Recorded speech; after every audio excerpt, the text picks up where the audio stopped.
We have 47 cases and 8 deaths as of 5 this afternoon. It's a weekend. These numbers might be low. People are staying home for a couple of days, see if they get any better.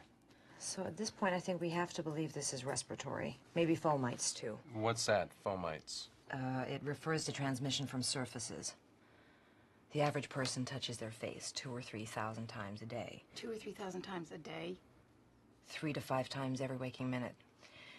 In between, we're touching doorknobs, water fountains, elevator buttons, and each other. Those things become fomites. Is this something we want to release to the press, respiratory and fomites? And how's the public going to react to that? Hard to say.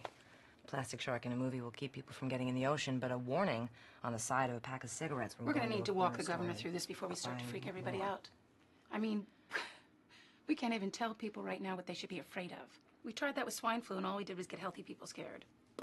It's the biggest shopping weekend of the year. I think we need to consider closing the schools down. And who stays home with the kids? People that work at stores, government workers, people that work at hospitals. When will we know what this is? What causes it? What cures it? Things that keep people calm. What we need to determine is this.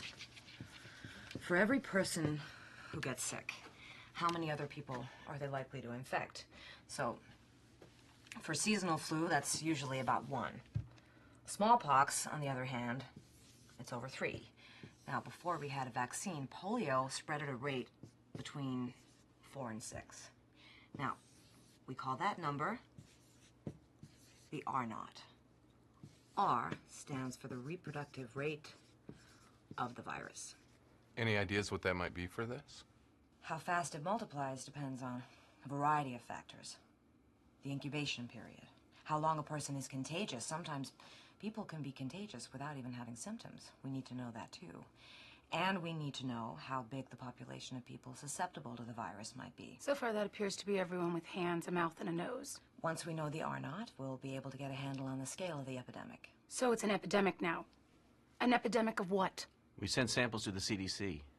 In 72 hours, we'll know what it is, if we're lucky. Clearly, we're not lucky.